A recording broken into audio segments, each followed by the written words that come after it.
Welcome to the Peace Country Historical Society podcast, where we blend community voices with historical expertise and talk about history in the Peace Country.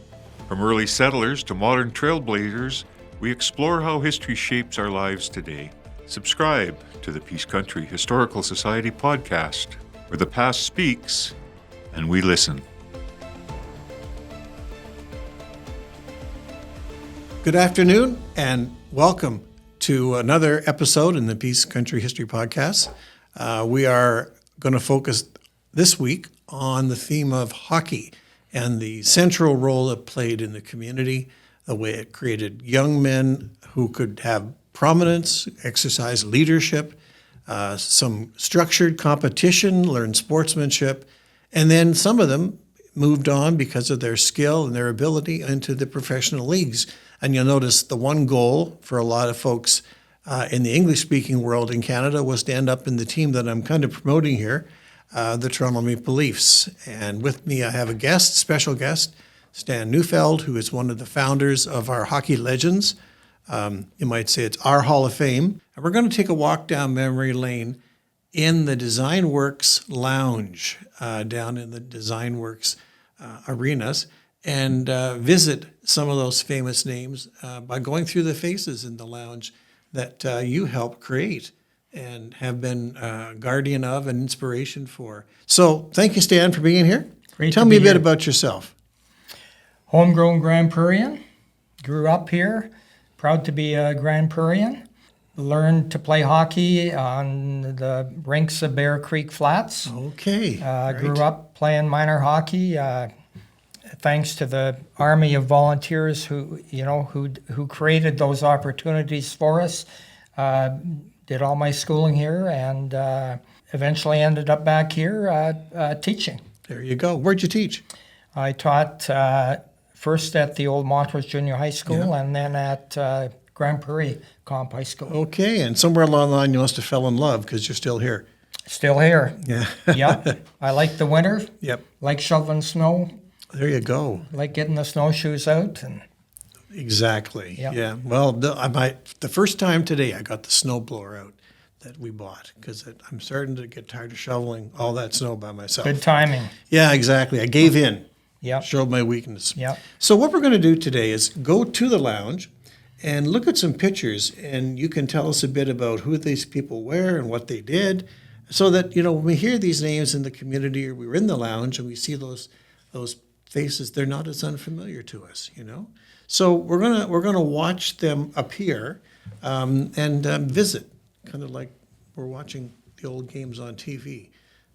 Hence the checkerboard, and if we had a hot stove burning red behind us, it would be even better. So this is kind of our little hot stove league here. And we'll start with Roy Peterson. Roy Peterson, those of us that grew up in Grande Prairie learned to play hockey. We owe a lot to Roy Peterson, RCMP member who was the first person to create a formal minor hockey association in 1960. He held that position for probably a decade or more. Thanks to him, there's lots of people my age now that can look back and thank him for providing that opportunity. I can remember going to his house, giving him 25 cents and signing up for a team. Is that right? Well, another one of the Royal Canadian Mounted Police who's been a community builder then along that way in hockey. He was one of our first 9 Grande Prairie Legends of Hockey that was inducted in 2004 in the builder category. Right, fantastic. Later on, he went to coach a bantam hockey team that won provincials. So he left a great legacy in the hockey community. Right. We don't remember him for just writing tickets, Sam. That's right. We remember him for being an example. I remember him, he would come to the rink with his RCMP get up on and dropping the puck, and we would all look up to this towering RCMP man, but when you got to know him, he was totally the opposite. And you had to be over 6 feet to qualify in those days, too. That's so right. They had to be tall, right? Yeah. Well, who's next? Let's see. Would it be Lauren Radburn, perhaps? Oh, Marge McCausland. Yes. Tell us about her. Marge McCausland was a trailblazer in ladies hockey. It was probably in the late 1990s, early 2000s that she was creating opportunities for female hockey at a coaching organizational level. Huge role in minor hockey. She played herself early on, and a remarkable contribution to our minor hockey program in the city. Now, she had a son played hockey too? We have a mother-son combination in our Legends collection. Marge was inducted as a builder, and the picture on the left is her son, Darren. Yeah, Darren, yeah. Who grew up playing hockey in our local community. He was just a talented boy. Went through the minor hockey system, and just a real gentleman of a hockey player, but really left a mark. He was one of the players that was good enough to leave and pursue a hockey career elsewhere. Just a talented, down-to-earth guy. A wonderful mother-son combination there that left a legacy for us. Now, did she coach his team at some point? At some point, she probably did. Is that right? Eh? Yeah. Imagine having your mom as a coach. Yeah. I just imagine how that could have a very special chemistry. Oh, you know? yeah, wonderful. Yeah. And who's next in our list of stars here? Johnny McDonald. Johnny McDonald, that's right. Johnny McDonald first got the nickname Mr. Hockey. He's also one of our first 9 legends inducted in 2009. Johnny was probably the first recorded volunteer that really created a hockey community right from pee-wees up to senior hockey. He was actually probably sitting on the snowbanks at Lake Saskatoon when the original hockey teams were playing during that era. Then that would have been in 1913, probably as far back as hockey history goes in our community. Right. And since that point, he progressed. I think he owned a lumber mill. But he was huge in the development of the sport of hockey. He was famous for, they called Johnny's Pee Wee team. They would play intermissions during Grande Prairie senior hockey games at the Memorial Arena. He formed a junior hockey team.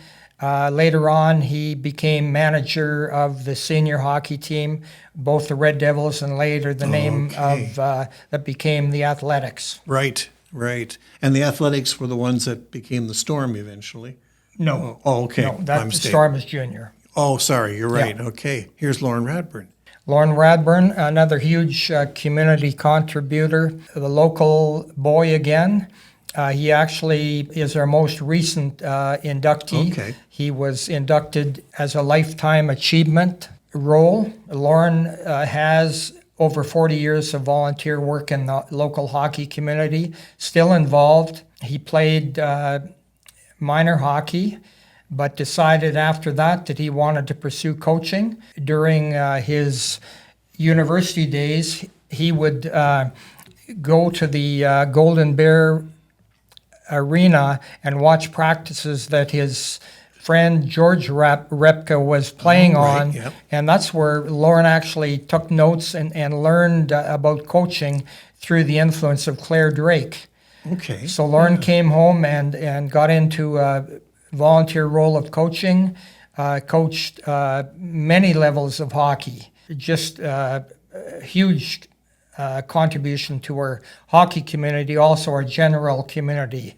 Yeah, because of his career as a teacher, school superintendent, Yep. and now civic leader as well. Yep. So hockey there was his introduction, in a sense, to building a life and leadership in the community all the way along. Yeah, tremendous. And this is Charlie Turner. Yeah. Charlie Turner, huge history with Charlie, his role in the community, his service in the war. He was also one of our original 9 inductees in the player category. Charlie could have gone on to play pro hockey. He chose not to. He served in the war, played hockey in Scotland, Okay. and came back and gave back to his hockey community as one of the best players that ever laced up skates in the Peace River country.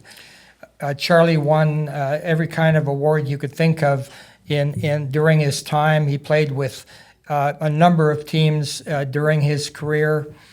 He was a coach, but mostly known for his playing ability.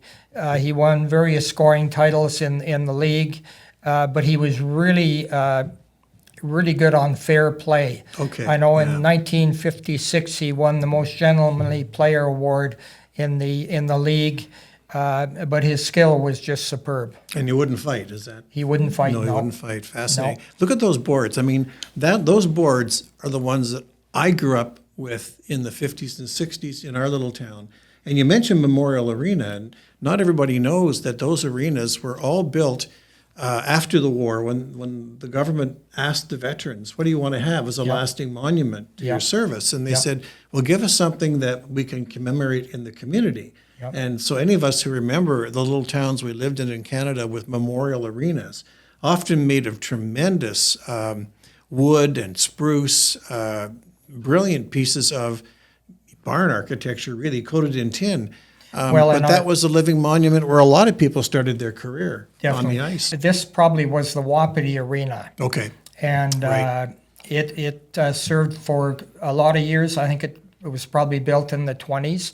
Okay, right. Hockey in the golden era of our community was the thing to do on a weekend. Right. The rinks were often full because there weren't a lot of things to do in the community back then. So hockey was the entertainment. And here we have another kind of builder. Fran Tanner. Yeah, that people might remember in town. Fran Tanner was our Foster Hewitt back in the 50s and 60s. He broadcasted often from his spot in the gondola in the Memorial Arena. He is our sole legend in the media category.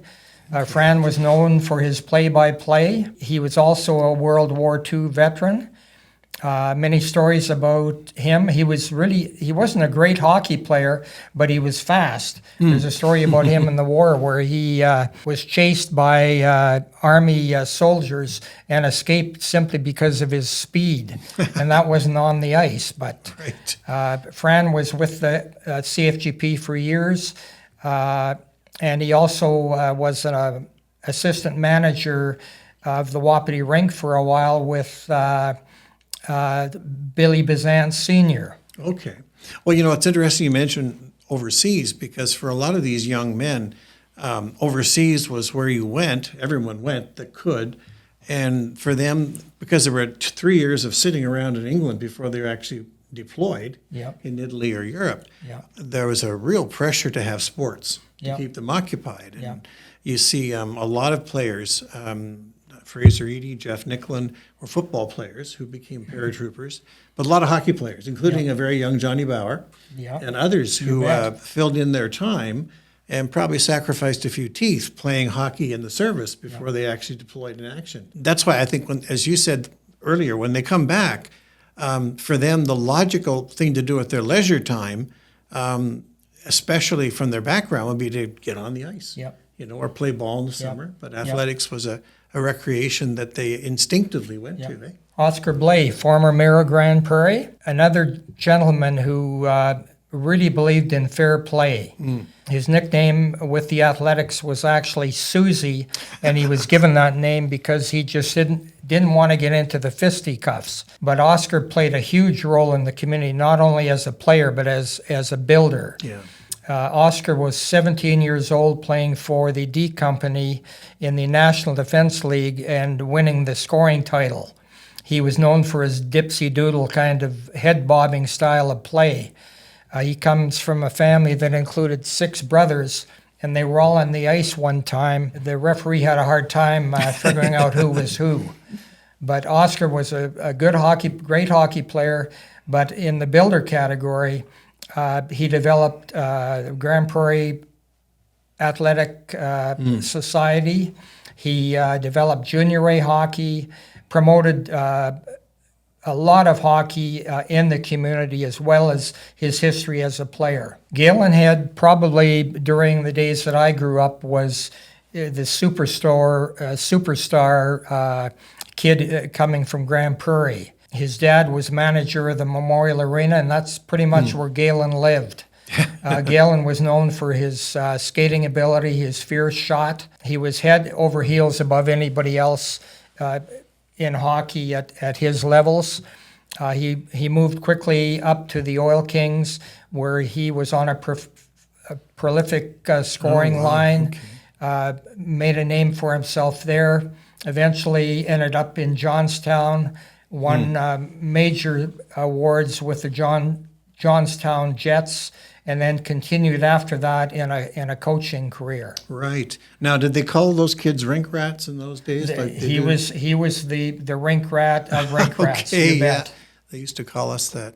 Yeah. Now, who's next to Galen here? Leo Auger. Okay, right. Leo is the lone inductee in the referee category. Leo Auger also had a great hockey career. He coached at the senior level, played with the Grande Prairie Athletics, probably the Red Devils, and then turned to refereeing and refereed for a lot of years. And right next to him, we also have Terry Bang, another local boy. Terry grew up playing minor hockey. Terry went through the ranks of hockey through midget, ended up going to Grande Prairie Regional College. I think was outstanding boy athlete at one point. Right. Then he chose to pursue his hockey elsewhere. He's probably the best student of the game of hockey that I know. He was assistant coach with Vancouver Canucks, on the coaching staff with World Junior Hockey teams. Has traveled across into Europe to both share and learn more about the game of hockey, and he has also contributed to Kelowna, where the junior hockey team has been very important in that city as well. Terry always knows his roots, where he grew up, and that would be Grande Prairie. Right. So many people, they leave town and make their mark, but they always make sure that people know they're from Grande Prairie. That's right. That's a true Grande Prairiean. Yeah, I've noticed that, the pride in the place, right? Now, there's another leaf. Gary Duke Edmondson. Gary was part of the Edmondson family that played a huge role in the community back in the day. His dad was actually a coach at both the junior and senior level. His name was Frank Edmondson. Duke was a proven star growing up. And of course, eventually he ended up playing with the Toronto Maple Leafs and had a real great career. And came back to Grande Prairie, looked at our lounge, and really proud to be have that recognition. Well, that's great. Yeah. That's great. Yeah, Toronto was the destination. Back east, of course, Montreal, or Chicago, or New York. Boston sometimes. Yeah. But out here, it seems that for English-speaking folks, it was the Leafs that was the goal, the pinnacle, right? Ken Head. Yeah. Ken Head also grew up in Grande Prairie, grew up playing through the hockey ranks, played junior hockey, was quickly known for his skills in other parts of the country. He went to play for the EAC club in Edmonton. He did sign a C card with Montreal. That never materialized. He chose to eventually go to Scotland and play for a team called Paisley Pirates. Oh, yeah. He was a teammate with Bob Kelly, who was another local. Yeah. And Ken just has amazing history. Another one that's a great coach, fair play, coached many local hockey players that advanced on. He won championships with the North Stars, coached midget, went to Japan to give hockey clinics there. Just left a huge mark in Grande Prairie hockey. Yeah, no kidding. Now, it's funny you mentioned Paisley. Scotland didn't have hockey, but they had a game called shinty, which was played on green fields, but the clubs were like field hockey clubs made of ash.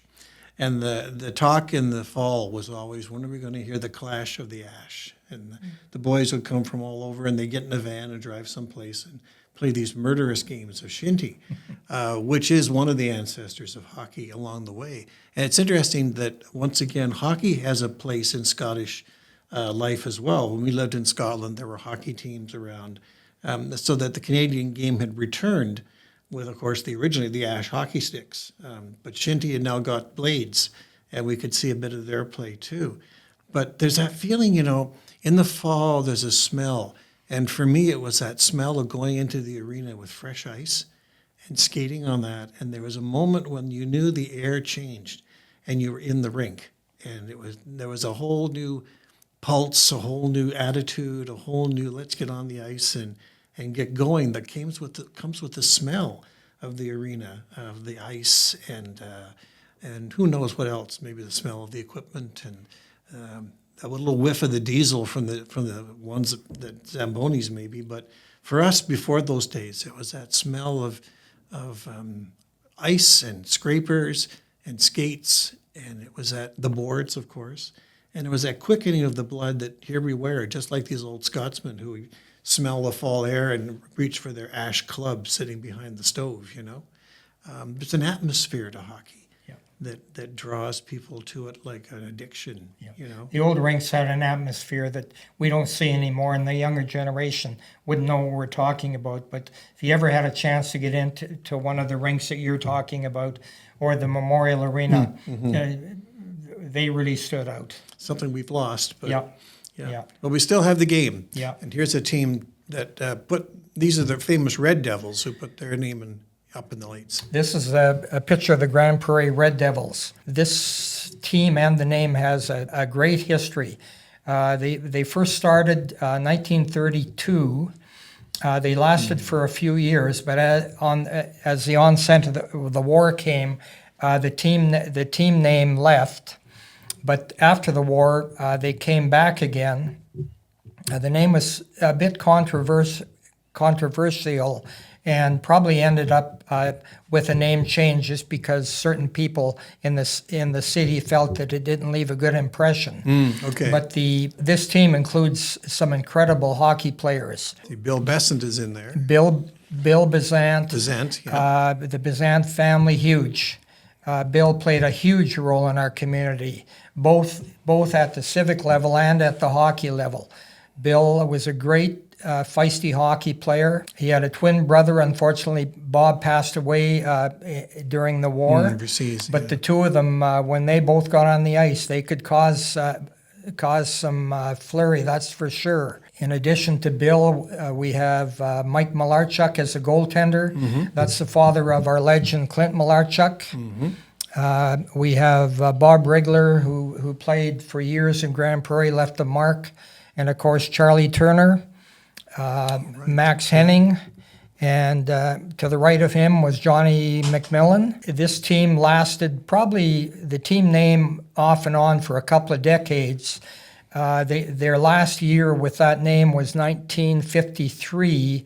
The name changed to the Athletics in 1954. Okay. But a lot of history with that picture. And the other significant part of this picture is it actually planted the seed for the formation of our Legends hockey program. Okay. And how that happened was Billy Besant and Max Henning were mentors of mine growing up. But as our program got more in depth, I became closer friends with them. We'd meet for coffee, and I just loved hearing their stories. Yeah, right. Billy's story about the war and Mac's stories about the war.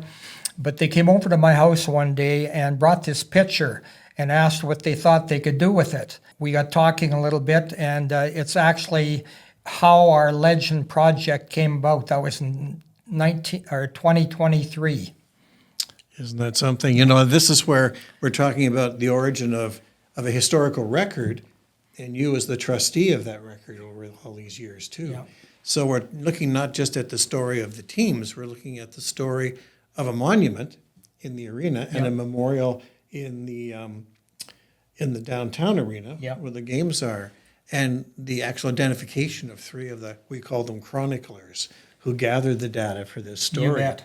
Yeah. So someday there's going to have to be a book written about the story of the story. Yeah. Billy Bezant, and was just an encyclopedia. And unfortunately, we lost him.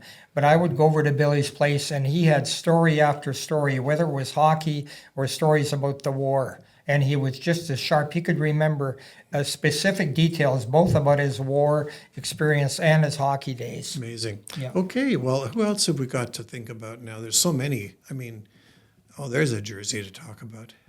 Okay, that's belonged to my brother Bob, a Grande Prairie Key Club. Yeah. That was formed following the war, that team.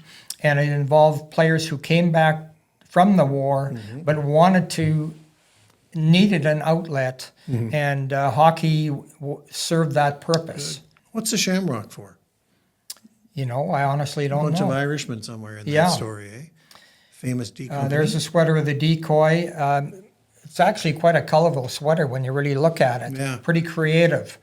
That's also a sweater that my brother wore. Okay. He was a young man playing for that team. He actually had Max Henning kind of look after him. They were on the same team. Okay. The decoy played during the war. They played in a league called the National Defense Hockey League. Yeah. And there were a number of teams in the league. Another team was called the Signals. These were teams that were sponsored by training centers. Okay, and that was us. We had a training center here, right? That's right. Right. Yeah. Affiliated with the Edmonton Regiment? I That's think? right. That's Yeah. right. Yeah. Yeah. Oh, look at that one. There's a jersey that's seen some service. And that's a pretty colorful jersey with a great history. That's also a sweater worn by my brother. I've talked about the history of the Red Devils with the pitchfork and the red and white lettering. Right. They were a team that kept that name for at least a decade. Wow. And look at those moth-eaten jerseys. Yeah. I think of the one my dad had that he Yeah. passed on to me. Yeah. Yeah. And the athletics. Yeah. This is the senior hockey team jersey. The first year they became the Athletics in 1954. A sweater worn by my brother, who had just come back from university and was the playing coach. Those were the days, too, of having a coach that played. That's right, yeah. Not so common in our time, no. but in my time, I should say. But And this was a year later. It's really interesting to see the creativity of how these pictures were created. It's pretty unique when you look at it, a head and shoulders picture of each player. And again, on this team, there's people that have given a huge contribution to the hockey community and were named legends.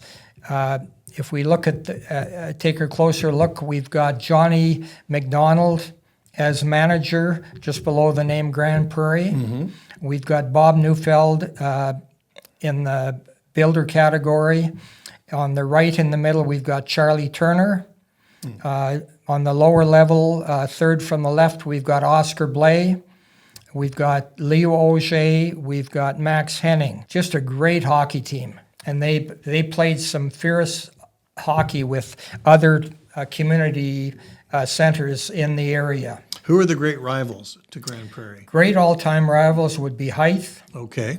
Spirit River. Oh, wow. Did they ever end up with Donnie Brooks at the end of the game, or Huge, fierce competition. fans got involved? I can give you one incident. This dates back to the days of the decoy company. There was a line clearing brawl in one game, actually involving Pete Wright, and the only way they could, the referees lost control of the game. The only way they could control the game was by playing "O Canada" or "God Save the Queen," and that was the only way they got the teams to break free. Oh, wow. Yeah. But fierce competition with Hythe and Spirit River in the 50s and 60s. Fierce Okay. competition. Fierce, eh? And it's amazing that these small towns like Hythe and Spirit River could create such huge, impressive hockey teams for the size that they had. And all week, whenever they ran into each other in the stores or the shops, they'd be teasing each other and taunting each other about the next game. Or the Totally last different. game. Totally different. No kidding. I can remember games in Hythe where we had to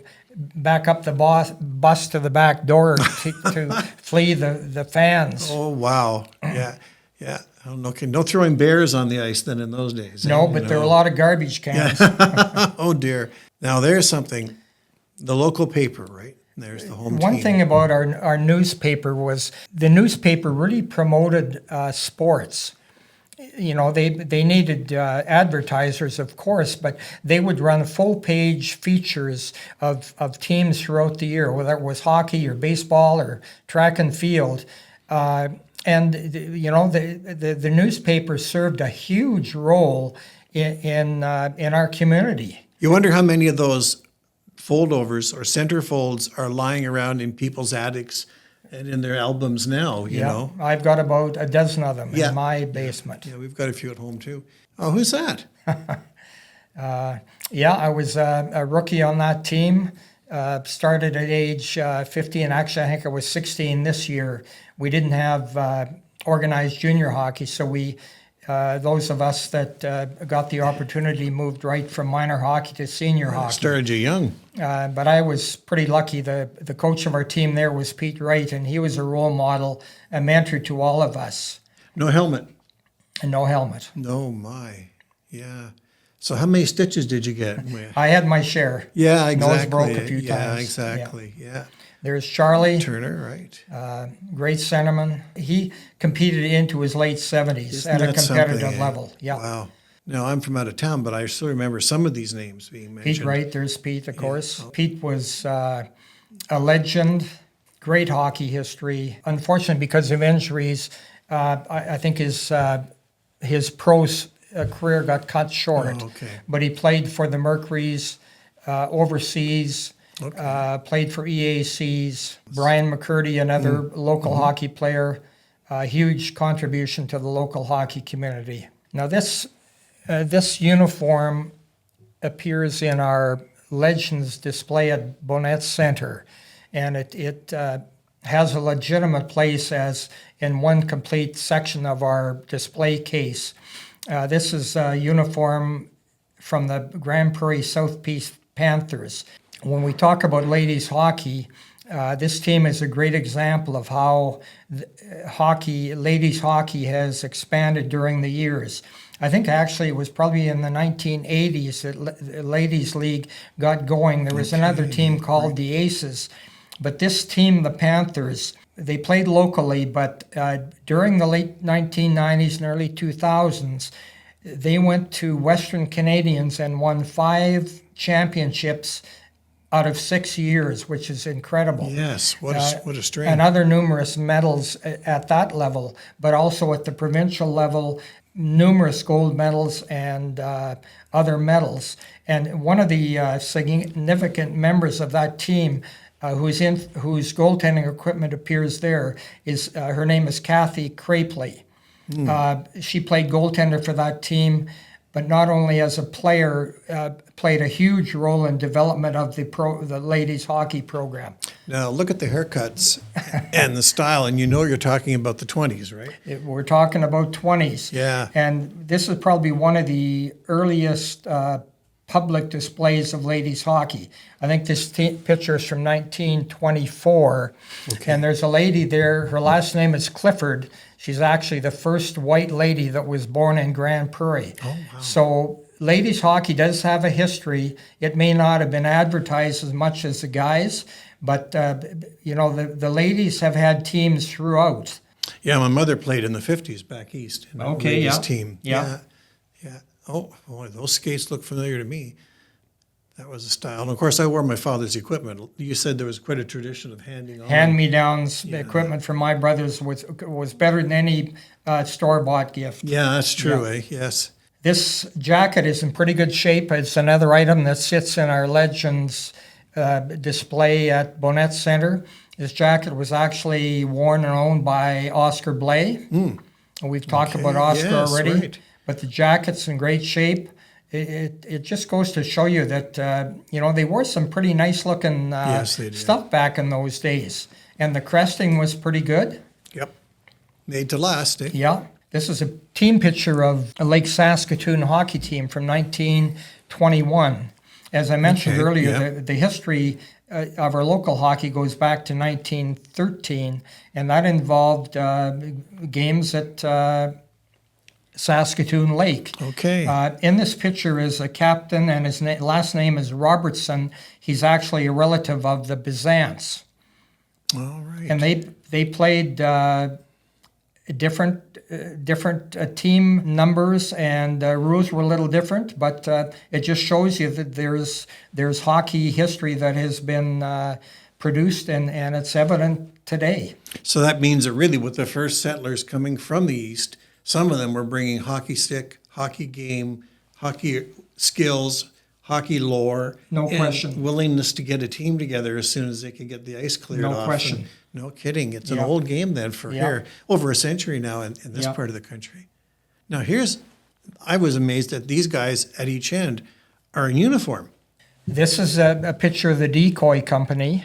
Pete Wright is on that team. I think he probably would have been 17 years old at this point. This is 43, 44, right? Yeah, and I think the stick boy was Duke Edmondson. Okay. Of course, one of our legends, Yes. Toronto Maple Leaf. I think the coach was his dad, Frank Edmondson. Mm-hmm.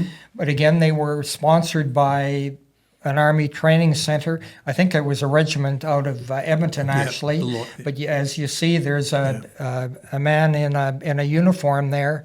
So they were obviously involved in promoting the sport during the wartime. Well, once again, there were soldiers that were too young and some that perhaps were too old. Some trained for home defense. Yeah. And again, you can't be drilling and shooting and marching all the time. So what are you going to do to get these guys in team spirit, activity, and the ice would be there. That's exactly how this team was formed. Guys that were either too young or too old to serve. Right. Yeah. Yeah. Wow. And they would be in shape because the stories are told that their morning run would be out the door of the armory all the way out to Richmond Hill and back. You bet. And this particular team, they, as I mentioned earlier, they played in the National Defense Hockey League, and in late 40s, they went through a complete season undefeated, winning the championship. Amazing. Yeah, and Hythe was involved at this time. Hythe was one of the local communities that were involved in this league. It changed names at different times. At one point, it was called the Wheat Belt Hockey League, then later on the South Peace Hockey League. Okay, right. Look at that, and you look at the woodwork, and you look at the uniforms, and most of all the berets, and you realize that we're looking at a wartime culture that had time for hockey. You bet. We often think that wars are too serious, or somehow that sport is a luxury, and yet here we are talking about it being actually part of the military culture, but part of the national civilian culture too. You bet. Athletics continue to be embedded in the war effort, Yep. as well as in morale and Yep. and the shaping of young men. In those days, mostly young men. There weren't as many women's teams then. But it's still remarkable that we have made hockey such a central pillar of our communities. And we expect it to be. And we have our kids grow up wanting to be involved. Now, it's getting pretty expensive to Yep. be a hockey player now. Yep. But you look at the people coming down to the arenas on a Saturday night or midweek, Yep. and you look, as you say, we've got a gondola and spokesman up in the center here. Hockey's not gone. It's No. modified a bit. It's Yep. got less of its grassroots, Yep. but it still builds the community. And so we have to thank you a great deal for keeping track of all this, because if you don't take the time to piece it together and to record this stuff, and even to be able to, you're like a walking encyclopedia, we just show you a picture and you start talking about it, So you've made your life recording this stuff, and it's a chronicle of that touches more than the players. Like for every player, there's at least 5 other adults contributing: parents, coach, manager. You got it. So it engages, and as you say, there are families like clans that all played the game, the Blaze and others who 1, 2, 3, and they're a dynasty of families over maybe more than 1 or 2 generations. Yeah. And that's the institutional culture around a sport, which we often think of as a luxury or a waste of time, or these days maybe it even has to compete with people in front of their screens. who play more hockey on their computer than they do on the ice. Yeah. But nevertheless, it's still there, and every fall and through the winter, there's still those little guys, then bigger guys, and then the adults who get out there and they smell that fresh, cold ice, and they have got their blades on, and that puck hits the ground to freeze on the ice, and off you go. And along with it, the black eyes and the stitches and the... Well, that's the beauty of hockey. You can look at the young kids. What better way for a family or a young kid to be involved? Like you say, it provides a positive experience. We've got a great minor hockey program, but looking at some of the legends that we have, I think it's because of them that we have hockey what we have today. And I think we should be so grateful for that army of volunteers that provided those experiences for us when we were growing up. There were no unions back then. It was natural to volunteer. You didn't want recognition. You just went out and did it.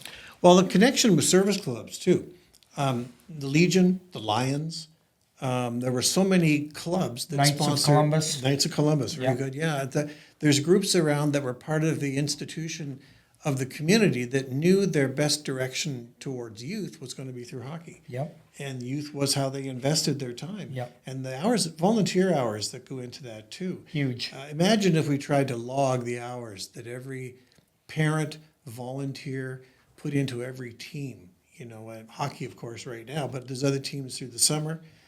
The Little League in town. Yep. There's a lot of adults who have really shown their commitment to kids in those areas. And out of them emerges some of the leaders of the future, too. You bet. You were talking through this, everyone you talked about that you personally referred to had played a role in mentoring you as a young athlete. No question. And encouraging you and maybe pointing out if you screwed up or giving you a trick, of how to get around somebody. Yep. And those are all parts of that, building a mind that is agile, competitive, but also because of the way there are rules and you try to stick to them, to some degree fair-minded as well. It's what ties a community together.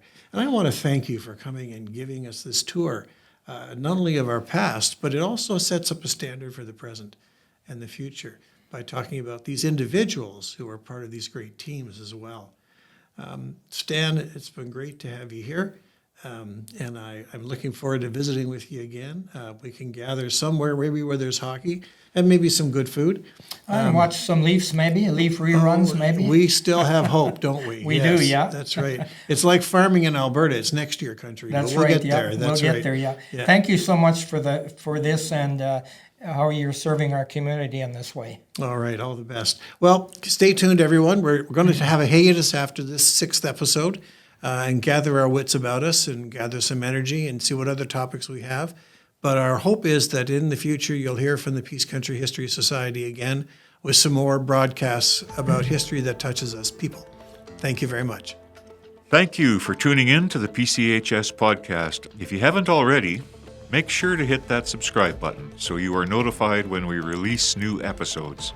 To learn more about the Peace Country Historical Society, visit our website, pch-hs.ca.